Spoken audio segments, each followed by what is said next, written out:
हाय everyone. So sequential reaction 7 का discussion करते हैं हम लोग। सीक्वेंशियल रिएक्शन 7 में मैंने जैसा सुबह वीडियो में बोला भी था कि थोड़ा डिफिकल्ट लेवल का असेसमेंट है। आप नीट वाले स्टूडेंट अगर ट्राई करना चाहते तो ट्राई कर सकते हैं, लेकिन वो इस लेवल के क्वेश्चंस नॉर्मली आपके एग्जाम में नहीं पूछे जाएंगे, बट स्किल डेवलपमेंट के लिए आपको डेफिनेटली इसको ट्राई करना चाहिए। एंड इसमें हम लोगों ने दो चीजें और ऐड की थी यूजफुल इन्फॉर्मेशन में। एक तो टॉलरेंस टेस्ट क्या होता है, इससे एसोसिएटेड इन्फॉर्मेशन यहाँ पे दे रखा है। सो अगर आपने क्वेश्चन नहीं देखा है तो आप इन्फॉर्मेशन को पहले पढ़ेंगे, पढ़ने के बाद क्वेश्चन ट्राई करेंगे। और जैसा मैंने कल क्लास में भी समझाया था कि इसमें चाहिए दूसरा इन्फॉर्मेशन NaBH4 क्या करता है, ये भी एक इन्फॉर्मेशन है जो आपको मालूम होना चाहिए। सो बेसिकली केवल 3 फंक्शनल ग्रुप एल्डिहाइड, कीटोन और असाइल हैलाइड को ही रिड्यूस कर सकता है। सो ये दो इन्फॉर्मेशन था जो इस सीक्वेंशियल रिएक्शन में मैंने ऐड किया है, जिसके ऊपर क्वेश्चंस भी ऐड किए हैं। अब इसमें एक चीज है, जैसा मैंने लास्ट क्लास में समझाया था एंड कुछ लोग ऑनलाइन भी इस वीडियो को फॉलो कर रहे हैं, स्टिल मैं उनको भी समझा रहा हूँ। अगर आपको कोई रिएजेंट देख के लगता है कि ये अननोन है, उस रिएजेंट से क्या बनता है, ये इन्फॉर्मेशन देखने के बाद फिर नेक्स्ट रिएजेंट फिर वापस से खुद से प्रैक्टिस करना। जिस ऑप्शन में आप फंसेंगे केवल वहीं तक का आपको सोल्यूशन देखना है। उसके आगे के रिएजेंट्स को आपको खुद से ट्राई करना चाहिए आइडियली, क्योंकि नॉर्मली ये होता है कि अगर आप खुद से क्वेश्चन प्रैक्टिस करेंगे तो आपको रिएजेंट ज्यादा याद रहेगा। अगर आप केवल सॉल्यूशन देखते चले जाएंगे तो रिएजेंट आप फाइनली भूल ही जाएंगे। सो नॉर्मली आपको ये करना चाहिए कि जो रिएजेंट आपको आता है वो खुद से ट्राई करो, एंड जो रिएजेंट आपको नहीं आता उन रिएजेंट्स को केवल सॉल्यूशन में देखो, फिर नेक्स्ट स्टेप वापस से ट्राई करने की कोशिश करो। इस तरीके से रिएजेंट ज्यादा अच्छे तरीके से याद होते चले जाएंगे। थोड़ा शुरू में टाइम लगेगा, बट टाइम के साथ जैसे जैसे रिएक्शंस रिपीटेड मोड में जाएंगे क्वेश्चन सॉल्विंग इजी होता चला जाएगा। हम लोग अपने सबसे पहले रिएक्शन की तरफ चलते हैं। सबसे पहले में कंपाउंड ए के बारे में बोला है, this is the smallest aldehyde. ऐसा एल्डिहाइड लेना है जो सबसे छोटा हो। सबसे छोटा एल्डिहाइड का मतलब हम लोग फॉर्मल्डिहाइड की बात कर रहे हैं, SCHO। ये हम लोग का सबसे छोटा एल्डिहाइड होता है। चलो ये हम लोग का A हो गया। फिर हम लोग PPH3 whole PPH whole thrice P double bond CH, this is basically Wittig reaction. और विटिक रिएक्शन का जब हम लोग प्रोडक्ट बनाते हैं तो बहुत ही स्ट्रेट फॉरवर्ड प्रोडक्ट होता है। इसमें थोड़ा सा मैं स्पेस क्रिएट कर लेता हूँ। विटिक रिएक्शन बहुत ही स्ट्रेट फॉरवर्ड होता है। जो भी एल्डिहाइड और कीटोन दे रखा, इसका रिएक्शन आप PH whole thrice P CH double bond carbon chain, कुछ भी कार्बन चेन हो सकता है, सो यहाँ single bond carbon chain. Basically aldehyde ketone से डबल बॉन्ड ऑक्सीजन हटाओ और इस PPS होल थ्राइस को हटा सकते हैं। अगर इस चीज को हम लोग हटाएंगे, इसका मतलब प्रोडक्ट में C डबल बॉन्ड CH इसके साथ कार्बन चेन, ये प्रोडक्ट का फॉर्मेशन कंसिडर किया जा सकता है। हम लोग के स्ट्रक्चर में एक तो फॉर्मल्डिहाइड है, यहाँ से ऑक्सीजन हटेगा और PPS होल थ्राइस हटाएंगे। अपने प्रोडक्ट वाले पार्ट में C, इसके ऊपर 2 कार्बन या H2 कर लेते सीधा, CH2। फिर यहाँ से डबल बॉन्ड CH और इसके ऊपर कार्बन चेन में CH3 दे रखा, तो यहाँ पे सिंगल बॉन्ड पे हम लोग CH3 पुट कर सकते हैं। बेसिकली प्रोपीन का फॉर्मेशन होगा। फिर हम लोग O3 के साथ H2O and Zn basically reductive ozonolysis carry out करेंगे।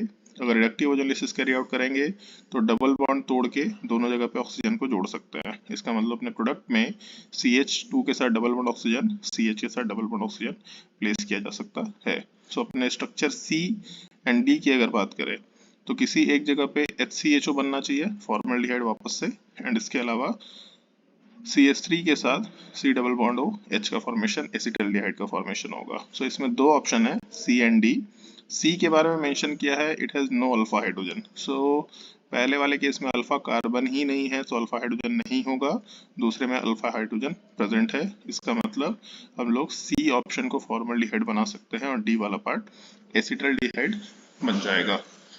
इसमें ऐसा मेंशन किया कि अगर हम लोग कंपाउंड C का रिएक्शन कॉन्क NaOH के साथ कराते हैं in the presence of heating, अगर कोई एल्डिहाइड या कीटोन का रिएक्शन हम लोग कॉन्क NaOH के साथ कराते हैं तो नॉर्मली एल्डोल कंडेंसेशन या कैनिजारो रिएक्शन हो सकता है। अगर कंपाउंड में अल्फा हाइड्रोजन नहीं हुआ तो कैनिजारो रिएक्शन का केस है। इसका मतलब हम लोग नीचे कैनिजारो रिएक्शंस वर्ड एसोसिएट कर सकते हैं। कैनिजारो रिएक्शन का मतलब हम लोग एक ऑक्सीडेशन और एक रिडक्शन कैरी आउट करेंगे उस कंपाउंड में। एक ही कंपाउंड है तो एक का ही ऑक्सीडेशन एक का ही रिडक्शन होगा, मतलब डिसप्रपोर्शनेशन रिएक्शन होगा। सो एक तो फॉर्मेट आयन का फॉर्मेशन होगा और दूसरा CH3OH या बेसिकली मेथनॉल का फॉर्मेशन हो जाएगा। अब सवाल यह है कि Z कौन सा और Y कौन सा है। Gives positive Tollens test after acidification. So अगर हम लोग एसिडिफिकेशन कराएंगे, सो एसिडिफिकेशन में जो O माइनस बना, इस O माइनस पे H प्लस का एडिशन होगा फॉर्मिक एसिड, एंड ऊपर जैसे मैंने मेंशन किया था इंफॉर्मेशन में, ये फॉर्मिक एसिड और एल्डिहाइड बेसिकली ये जो यूनिट है HCHO, अगर ये यूनिट होता है तो फिर हम लोग पॉजिटिव टॉलरेंस टेस्ट दे सकते हैं। सो फॉर्मिक एसिड ऐसा एसिड है जो टॉलरेंस टेस्ट पॉजिटिव दिया करता है। So basically this Z will be format ion और या फिर फॉर्मिक एसिड, और Y फिर हम लोग अल्कोहल को बना सकते हैं। सो ये हम लोग जजमेंट कर सकते हैं कि Z क्या है, और दूसरा ये भी जजमेंट कर सकते हैं कि Y स्ट्रक्चर एग्जैक्टली क्या निकल के आ रहा। सो पहला इंफॉर्मेशन हम लोग अल्फा हाइड्रोजन के बेसिस पे निकाल पाए, फिर उसके बाद कैनिज़ारो रिएक्शन के थ्रू काम कर रहे थे। अब हम लोग चलते हैं डी के ऊपर। सो डी वाले पार्ट में डाइल्यूट NaOH दे रखा। डाइल्यूट NaOH क्या करेगा। सो ऑब्वियस सी बात है, कैनिज़ारो रिएक्शन एक जगह था जहां अल्फा हाइड्रोजन नहीं था, यहाँ अल्फा हाइड्रोजन है। अगर अल्फा हाइड्रोजन है, डाइल्यूट NaOH यूज कर रहे हैं हीटिंग के साथ, मतलब एल्डोल कंडेंसेशन की बात कर रहे हैं। सो इस केस में एल्डोल कंडेंसेशन हम लोग सोच सकते हैं, और ये रिएजेंट देखते ही आपको पहचानना होगा कि अगर अल्फा हाइड्रोजन है तो फिर एल्डोल कंडेंसेशन, अगर अल्फा हाइड्रोजन नहीं है तो फिर कैनिज़ारो रिएक्शन सोचा जा सकता है। कैसे प्रोडक्ट बनाएंगे पहले भी मैंने डिस्कशन किया था, CH3 के साथ CH डबल बॉन्ड ऑक्सीजन, दूसरे जगह पे हम लोग CH2 के साथ CHO ले सकते हैं, और प्रोडक्ट में यहाँ से H2O रिमूव कर सकते हैं। सो अपने प्रोडक्ट में CH3 के साथ CH डबल बॉन्ड CH, इसके साथ CHO ग्रुप अटैच करके प्रोडक्ट का फॉर्मेशन कंसिडर कर सकते हैं। ये हम लोगों के एल्डोल कंडेंसेशन का प्रोडक्ट होगा E। अब हम लोग आगे चलते हैं। सो E का रिएक्शन हम लोग LiLH4 के साथ कर रहे हैं। इस इंफॉर्मेशन को थोड़ा ध्यान रखना है। LiLH4 नॉर्मली बहुत आसान चीज है, जो CHO ग्रुप है उसका रिडक्शन करेगा। इसमें एक छोटा सा पार्ट है जो हम लोग डिस्कशन कर लेते हैं। अगर जो हम लोग का प्रोडक्ट है E, इसके साथ हम लोग अगर LiLH4 का रिएक्शन कराएंगे तो अल्कीन भी रिड्यूस होता है। नॉर्मली LiLH4 अल्कीन का रिडक्शन नहीं कर सकता क्योंकि अल्कीन खुद भी एक न्यूक्लियोफाइल है। अगर ये क्वेश्चन होता तब इस केस में हम लोग जब LiLH4 के साथ रिडक्शन कराते, सो रिडक्शन में अल्कीन जैसा था वैसे का वैसे ही रहता, और जो CHO ग्रुप है that will be converted into alcohol, so CH2OH बनता। बट ऊपर वाले केस में हम लोग रिडक्शन में अल्कीन का भी रिडक्शन होगा और एल्डिहाइड का भी रिडक्शन हो जाएगा। ऐसा आपको याद रखना है, कभी भी अगर अल्कीन का स्ट्रक्चर इस C डबल बॉन्ड O के साथ रेजोनेंस है, बेसिकली इस तरह के सिस्टम को हम लोग सिनामाइल सिस्टम बोलते हैं। सिनामिक एसिड से डिराइव हुआ है, इसलिए हम लोग इसको सिनामाइल सिस्टम बोल सकते हैं। कभी भी सिनामाइल सिस्टम का अगर पार्ट होगा तो उस केस में जो अल्कीन है वो सिनामाइल सिस्टम के अंदर का अगर एग्जिस्ट कर रहा उसका भी रिडक्शन कर सकते हैं। सो नॉर्मली ये अल्कीन रिडक्शन में नहीं जाएगा, लेकिन यहाँ पे भी रिडक्शन, सॉरी यहाँ पे नॉर्मली अल्कीन रिडक्शन में नहीं जाता, लेकिन यहाँ का अल्कीन रिडक्शन में चला जाएगा। सो इस चीज को थोड़ा ध्यान रखना, यही सोच के क्वेश्चन बनाया गया है। इसलिए मैंने बोला है कि थोड़ा डिफिकल्ट पार्ट है, ये थोड़ा डिफिकल्ट लेवल है, यहाँ पे आसान क्वेश्चन इसको कंसिडर नहीं कर सकते आप। ये सब चीजें मेंस में पूछी जाती है, सब चीजें मेंस में, एडवांस में तो बहुत ही ऑब्वियस ही है। नीट में ये सब नॉर्मली नहीं पूछा जाता है, इसलिए मैंने ऊपर मेंशन कर दिया था कि नीट के लोगों के लिए नहीं है, बट कुछ रिएजेंट्स नहीं है, बट अगर ये आंसर देख चुके तो फिर आगे आप बढ़ सकते हैं। सो बेसिकली प्रोडक्ट में जो अल्कीन है उसका भी रिडक्शन होगा और जो एल्डिहाइड है उसका भी रिडक्शन होगा। इसका मतलब प्रोडक्ट में हम लोग आराम से ब्यूटेन 1 ऑल का फॉर्मेशन कराएंगे। फिर KMNO के साथ H+ बेसिक केस है, स्ट्रॉन्ग ऑक्सीडाइजिंग एजेंट है, अल्कोहल को कार्बोक्सिलिक एसिड में कन्वर्ट करेगा क्योंकि 1 डिग्री अल्कोहल है। सो कार्बोक्सिलिक एसिड का फॉर्मेशन करा सकते हैं। फिर हम लोग Y के साथ H+ ले रहे हैं। अच्छा, Y ऊपर ऑलरेडी हम लोगों ने बनाया हुआ था, सो Y इज दिस CH3OH। सो हम लोग बेसिकली CH3OH के साथ इस कार्बोक्सिलिक एसिड का रिएक्शन करा रहे हैं in the presence of H plus, this is the standard case of esterification reaction. Carboxylic acid का रिएक्शन अगर अल्कोहल के साथ कराते हैं in the presence of H plus, तो फिर हम लोग आराम से ये ईस्टर का फॉर्मेशन करा सकते हैं। एंड यहाँ ऑप्शन में फ्रूटी स्मेल दे भी रखा है। सो ये फ्रूटी स्मेल ये रिप्रेजेंट कर रहा कि हम लोग कौन से कंपाउंड को, सॉरी हम लोग ईस्टर को रिप्रेजेंट कर रहे हैं। सो बेसिकली हम लोग के प्रोडक्ट में सिंपल सा केस है, 4 का कार्बन चेन है और इस 4 के कार्बन चेन में जो OH है वो हटेगा और इस अल्कोहल से H हटेगा, मतलब अपने प्रोडक्ट में O के साथ CH3 ये कंपाउंड H बनाया जा सकता है। तो ईस्टर था, बेसिक रिएक्शन था, बहुत ही ज्यादा कुछ डिफिकल्ट नहीं था। फिर इसके बाद चलते हैं हम लोग नेक्स्ट स्टेप में, CH3ONA। ईस्टर का रिएक्शन हम लोग सेम लिविंग ग्रुप वाले यूनिट के साथ करा रहे हैं। बेसिकली जो OCH3 है वही यहाँ पे है। सो अगर ईस्टर का लिविंग ग्रुप और जो न्यूक्लियोफिलिक पार्ट या जो बेसिक पार्ट अगर वो सेम है, इसका मतलब हम लोग Claisen Easter condensation carry out कर रहे हैं। क्लेजन ईस्टर कंडेंसेशन NCERT में दे नहीं रखा है, सो नीट के सिलेबस में नहीं, ऑल्दो एम्स में एग्जाम में आया करता था, मेंस और एडवांस में तो सिलेबस में है, तो इसलिए हम लोग को थोड़ा ध्यान रखना पड़ेगा इस क्वेश्चन को। क्लेजन ईस्टर कंडेंसेशन का प्रोडक्ट बनाना बहुत आसान है, अगर आपको याद हो तो ठीक है। सो बेसिकली हम लोग किसी भी ईस्टर का रिएक्शन अगर इसी लिविंग ग्रुप वाले यूनिट के साथ कराए तो इसको R' कर लेते हैं, यहाँ R' कर लेते हैं। अगर इसी लिविंग ग्रुप वाले यूनिट के साथ कराए अगर हम लोग R'O-, तो फिर क्लेजन ईस्टर कंडेंसेशन में हम लोग प्रोडक्ट आसानी से ऐसा सोच सकते हैं, एक कंपाउंड का जो ईस्टर यूनिट है उसको सामने रख लो और दूसरे सेम कंपाउंड को रिपीट करके इस अल्फा कार्बन को सामने रखना है और एक हाइड्रोजन को बाहर रख लो। सो अल्फा कार्बन सामने कर लिया, उसमें 2 हाइड्रोजन में से एक को बाहर कर लिया, यहाँ कार्बन चेन, इसके अलावा C डबल बॉन्ड O के साथ OR- लेके चल रहे हैं। एक जगह से H हटा लो, एक जगह से R'(O- हटा लो। सो अपने प्रोडक्ट में R के साथ CH2, इसके साथ C डबल बॉन्ड O, इसके साथ CH, इसके साथ C double bond O, OR- and इसके साथ साथ हम लोग R ग्रुप जैसा था वैसे का वैसे ही छोड़ सकते हैं। सो बेसिकली एक एल्डिहाइड, सॉरी एक ईस्टर से OR- हटेगा और दूसरे से अल्फा हाइड्रोजन और बीटा कीटो ईस्टर का फॉर्मेशन होता है। बीटा कीटो ईस्टर का मतलब ये ईस्टर ग्रुप है, ये जिससे अटैच्ड तो अल्फा कार्बन है, इसको अलग पेन से रिप्रेजेंट कर देता हूँ मैं, अल्फा कार्बन है और ये बीटा कार्बन है। सो बीटा पोजीशन पे कीटोन ग्रुप है, इसलिए इसको बीटा कीटो ईस्टर बोलते हैं। सो प्रोडक्ट पे चलते हैं हम लोग। सो बेसिकली ऐसा कंसिडर कर सकते हैं हम लोग कि हम लोग के पास ये 4 का कार्बन चेन, इससे जो ईस्टर अटैच था, इसमें अल्फा कार्बन से H हटेगा और ये ईस्टर का ये यूनिट हटेगा। सो अपने प्रोडक्ट में हम लोग ऐसा सोच सकते हैं, 4 का कार्बन चेन, इसमें जो OCH3 था वो तो हट गया, जो कार्बन इस पे अटैच हुआ उस पे उस पे 2 कार्बन प्रेजेंट है, इसके अलावा C double bond O present है एंड उसके साथ साथ OCH3 ग्रुप प्रेजेंट है। This is Claisen Easter condensation. इसके बाद फिर हम लोग नेक्स्ट स्टेप में NaBH4 का रिएक्शन करा रहे हैं। ये भी मैंने ऊपर मेंशन किया हुआ था, NaBH4 क्या करेगा। सो बेसिकली NaBH4 ऊपर जस्ट मेंशन किया था मैंने, ये केवल एल्डिहाइड, केवल कीटोन और केवल असाइल हैलाइड का रिएक्शन करेगा। एल्डिहाइड पे H- ऐड होकर के 1 डिग्री अल्कोहल, कीटोन पे 2 डिग्री अल्कोहल और असाइल हैलाइड पे पहले एक H ऐड होगा, एल्डिहाइड बनेगा, फिर एक और H ऐड होगा, वहां से अल्कोहल बन जाएगा। सो अगर हम लोग इस कंपाउंड में चलें तो इसमें एक जगह कीटोन है और एक जगह ईस्टर है। ईस्टर पे तो रिएक्शन हो ही नहीं सकता, सो ईस्टर को तो छोड़ देते हैं, लेकिन कीटोन का रिडक्शन हो जाएगा।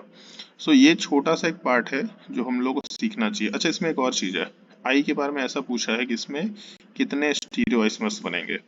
सो इस पूरे कंपाउंड में एक जगह ही कायरल सेंटर है, डबल बॉन्ड कहीं पे दे नहीं रखा जहाँ पे ज्योमेट्रिकल आइसोमर कर पाए, एक कायरल सेंटर है, इसका मतलब टोटल 2 टू द पावर 1 या फिर 2 प्रोडक्ट बनेंगे including stereoisomer, so x will be equal to 2 ऐसा बोल सकते हैं।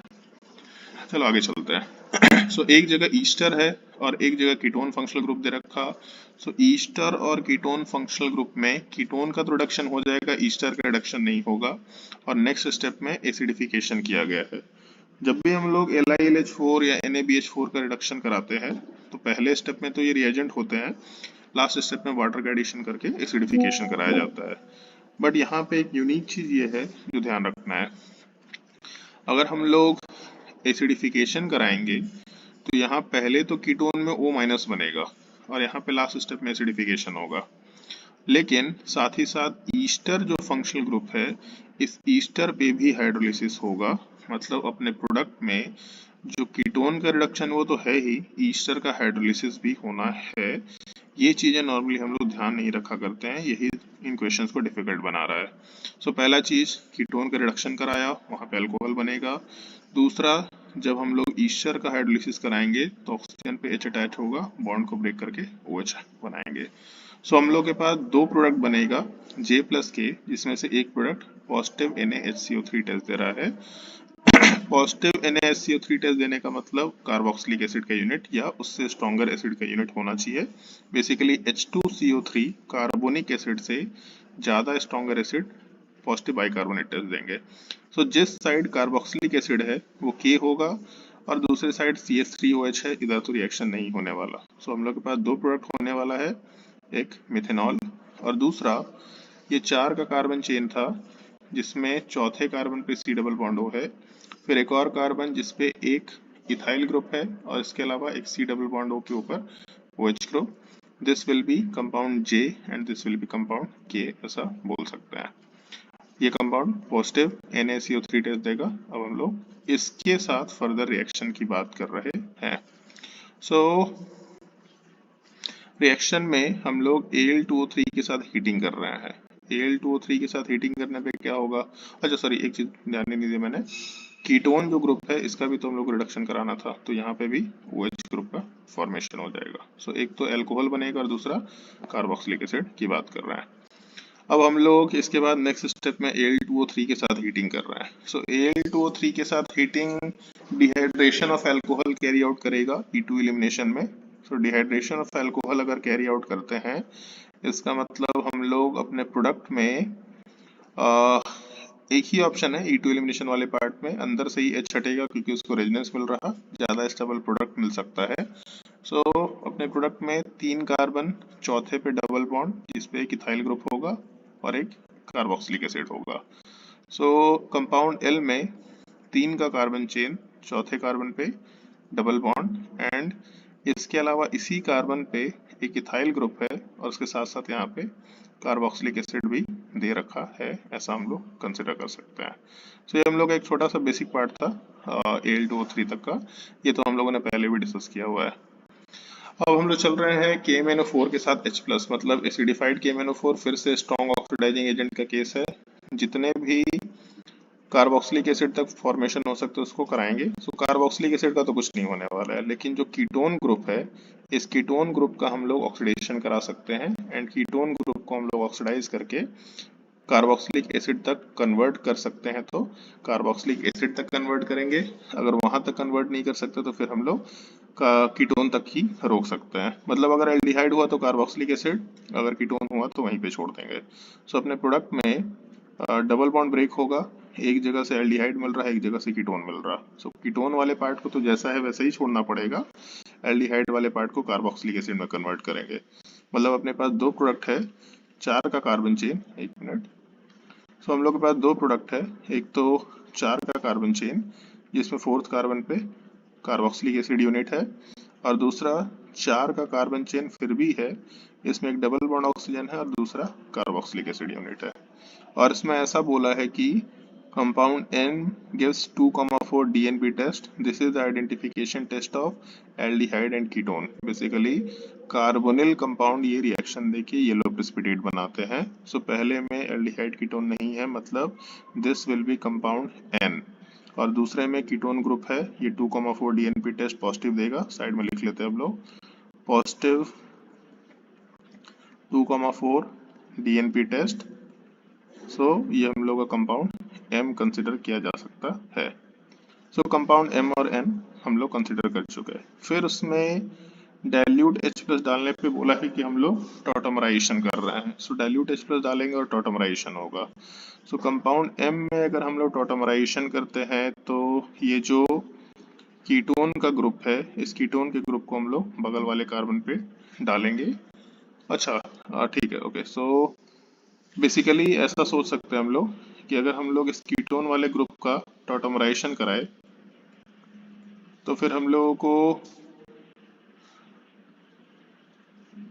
OH ग्रुप तो अंदर ही मिलेगा। और क्या कर सकते हैं इसमें, और तो कुछ नहीं कर सकते। डाइल्यूट H प्लस देने से कोई फर्क तो नहीं पड़े। हाँ ठीक है, टॉटमराइजेशन करने से तो क्या हो रहा है, टॉटमराइजेशन से तो ज़्यादा कुछ नहीं फर्क पड़ रहा। फिर हम लोग हीटिंग कर रहे हैं, ओके। टॉटमराइजेशन करा के हीटिंग करने पे क्या होगा, डाइल्यूट H प्लस के साथ टॉटमराइजेशन कराया, चलो ठीक है, टॉटमराइजेशन तो हो गया। हीटिंग करने पे तो कुछ भी नहीं बन रहा। अच्छा ओके, सॉरी, मैंने कुछ और सोच के क्वेश्चन को फ्रेम कर दिया था। बेसिकली टॉटमराइजेशन कराने के टाइम पे मैंने ये सोच लिया था कि फिर इस OH को उठा के दूसरे साइड लेके चले जाना है। अच्छा ओके, सो ठीक है, मेरे से यहाँ पे एक छोटा सा मिस हुआ है। बेसिकली क्वेश्चन फ्रेम करते वक्त मैंने एक चीज का ध्यान नहीं दिया। अगर डाइल्यूट H प्लस के साथ हम लोग टॉटमराइजेशन कैरी आउट करेंगे तो बेसिकली मतलब बस यहाँ से OH ग्रुप हटेगा, हम लोग का पर्पस सॉल्व नहीं करेगा। सो इसमें बेटर होता कि हम लोग क्या करें,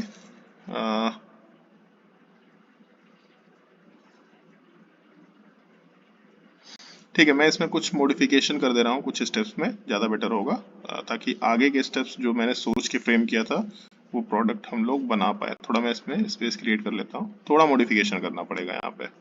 सो बेसिकली जो कंपाउंड O है यहाँ पे हम लोग टॉटमराइजेशन नहीं करा सकते, रेदर ऐसा कर लेते हैं कि फिर से हम लोग NaBH4 के साथ रिएक्शन करा लेते हैं। सो NaBH4 बेसिकली रिडक्शन करेगा और इस M वाले पार्ट में जो कीटोन है केवल इसका रिडक्शन कर पाएगा। सो हम लोग के प्रोडक्ट में इसको मैं O एंड O डैश कर लूँगा, ज़्यादा बेटर होगा। सो फिर अगर हम लोग O की बात करते हैं, इसका मतलब यहाँ पे NaBH4 बेसिकली रिडक्शन करेगा, कार्बोक्सिलिक एसिड पे कोई फर्क नहीं पड़ रहा, लेकिन दूसरे साइड हम लोग OH ग्रुप का एडिशन करा सकते हैं, ठीक है। अब इसके बाद हम लोग H प्लस के साथ हीटिंग यूज कर लेते हैं, या चाहे तो फिर से Al2O3 यूज कर सकते हैं, क्योंकि क्वेश्चन को थोड़ा सा मुझे चेंज करना पड़ गया। इसलिए अगर मैं Al2 के साथ हीटिंग यूज करूंगा तो फिर से डिहाइड्रेशन के केस से चलो H3O प्लस ही यूज कर लेते हैं ताकि हम लोग एलिमिनेशन आसानी से कैरी आउट कर पाए। सो प्रोडक्ट में एलिमिनेशन कैरी आउट होगा, कार्बोक्सिलिक एसिड का फॉर्मेशन कंसिडर कर सकते हैं।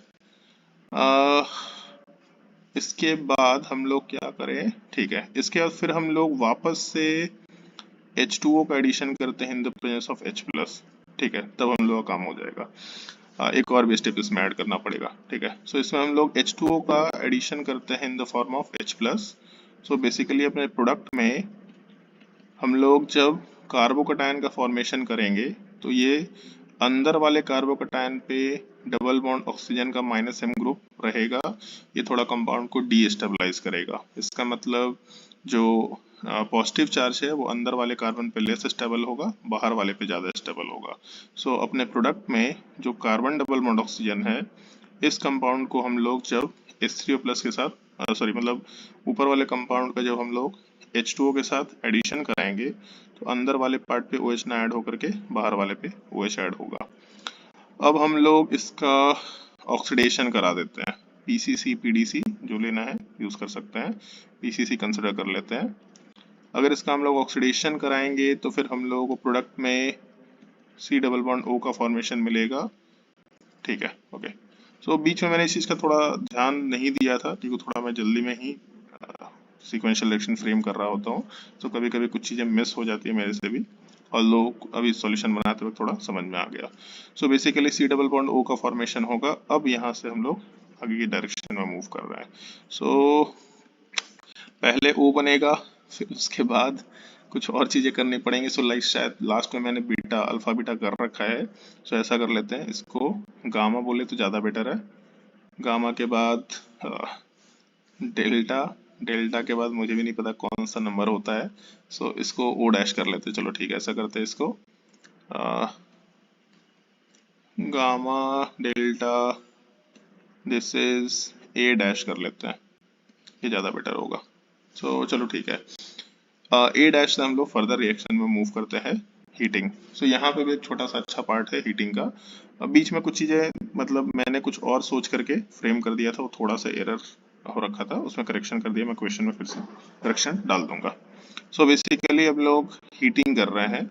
हीटिंग का ये केस हम लोग को ध्यान रखना है। बेसिकली अगर कभी भी कार्बोक्सिलिक एसिड, इसको अलग से लिख लेता हूँ मैं, अगर कार्बोक्सिलिक एसिड के बीटा पोजीशन मतलब इस पोजीशन की बात कर रहे हैं, और गामा पोजीशन पे अगर अनसैचुरेशन है, तो ऐसे में अगर आप कंपाउंड को हीट करते हैं तो डीकार्बोक्सिलेशन हो जाता है। डीकार्बोक्सिलेशन मतलब ये CO2 ग्रुप हट जाएगा। इसमें ऑल्दो केस होता है टॉटोमराइजेशन का, तो इसका मैकेनिज्म थोड़ा सा मालूम होना चाहिए आपको।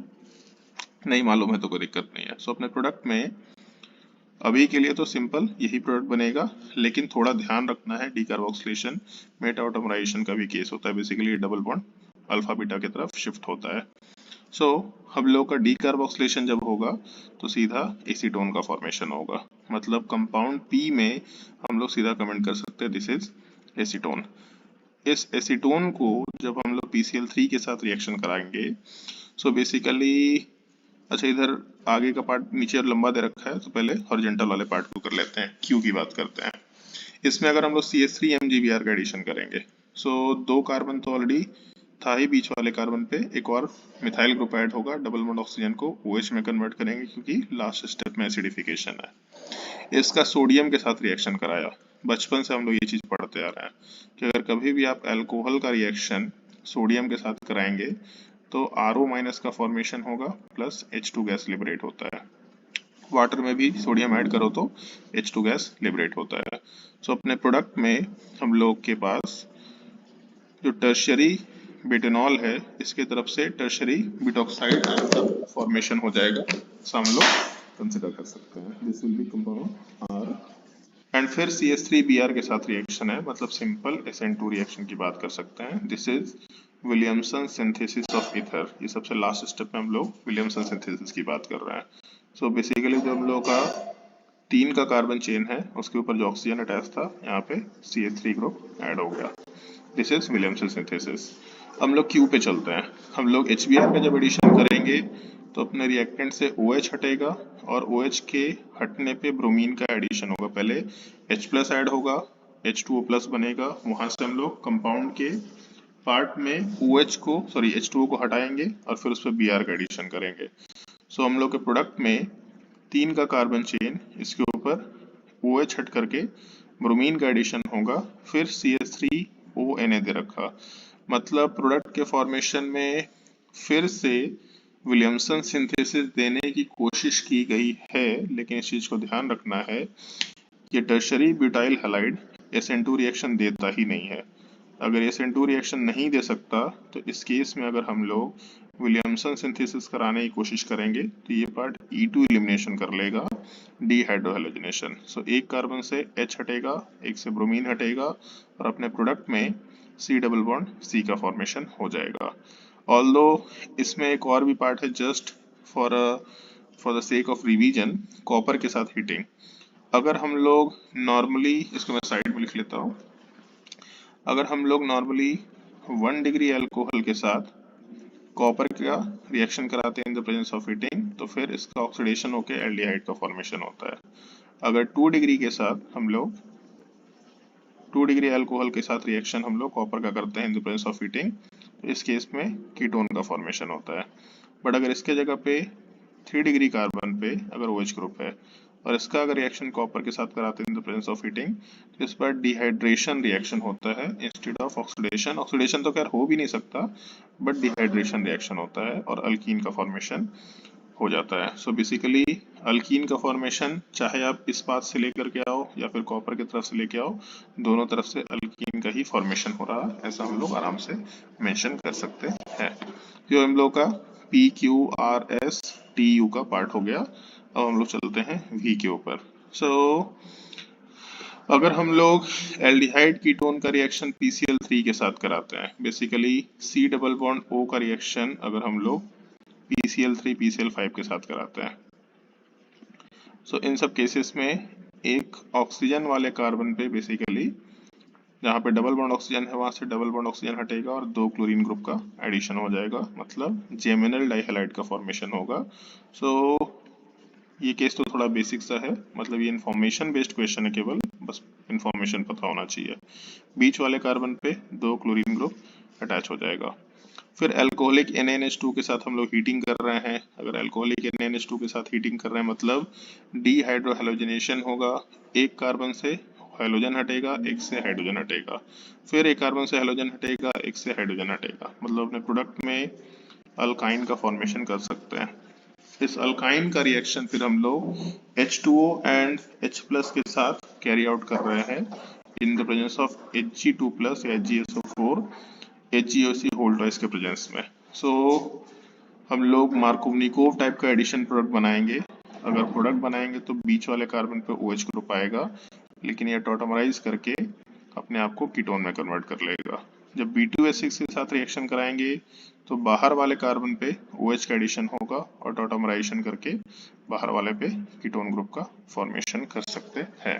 तो सबसे लास्ट में एक जगह एल्डिहाइड बन जाएगा, एक जगह कीटोन बन जाएगा, ऐसा कंसिडर कर सकते हैं। सो थोड़ा डिफिकल्ट लेवल का असाइनमेंट था, बीच में मैंने भी एक चीज का थोड़ा सा ध्यान नहीं रखा था, सो ये थोड़ा सा मिस हुआ था मेरे से।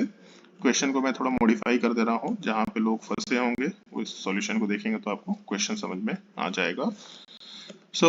आज कुछ इन्फॉर्मेशन नया ऐड हुआ, डिफिकल्टी लेवल थोड़ा बढ़ा।